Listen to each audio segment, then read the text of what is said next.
I'm, there we go. Delighted to join you all. Thank you so much. In Cranston, Rhode Island, the police chief is a wonderful guy named Michael Winquist.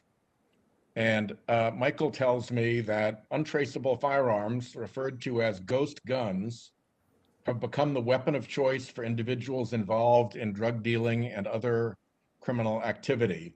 Commissioner Harrison, is that what you are seeing in Baltimore and hearing from others in law enforcement?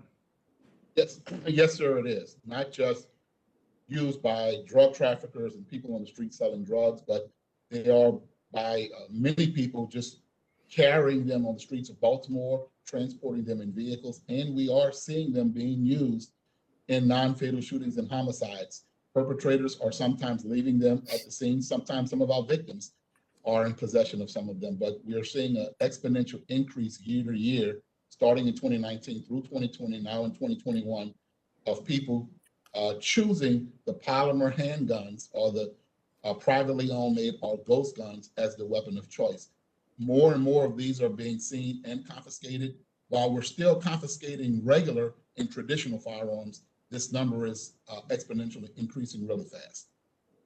And again, in Rhode Island, we had a ghost gun trafficker who pled guilty after selling to an ATF agent an M16 machine gun receiver that he built for $2,800 was the fee. And he had promised to build more guns and to do more business. To what extent, I guess, Mr. Suplina, do you see this as a business model for people to create firearms outside of traceability and provide firearms to a criminal business network? Thank you, Senator, for that question. Yeah, this is a business opportunity. You heard earlier from the Attorney General about the markup involved in these firearms, and that's because they are particularly appealing on the street. But let's take a step back. If you are seeking— Because of their anonymizing characteristics. Exactly.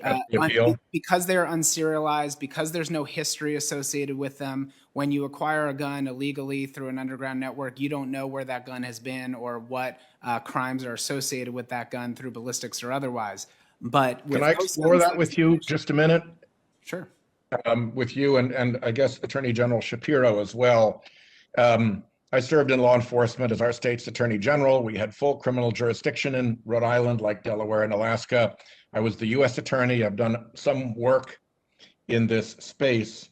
And one of the things that was very helpful in investigating gun crimes is the traceability of the weapon, either a gun that's left behind or discarded unsuccessfully at a crime scene that you can trace back to, in some cases, even the original dealer who sold it, which then gives you evidence to work forward and try to figure out who was at the crime scene, or ballistics, whether the projectile itself or the brass after it had been discharged by the firearm leaves marks that can be traced and cross-referenced. To me, that's a very important part of criminal investigation where shootings and murders have taken place.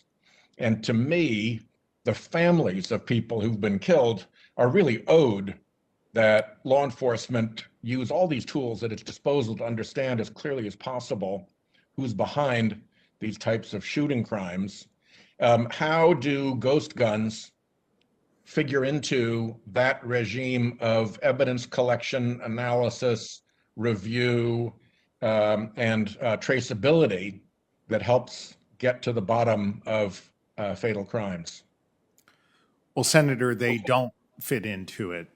If you go and shoot someone with one of these ghost guns, you're not going to learn anything about the history of that crime gun from the E-Trace system, which is, I believe, what you were referring to, because it's not in there. It's unserialized. In fact, under state law here in Pennsylvania, I'm required by law to track all crime guns and to trace them.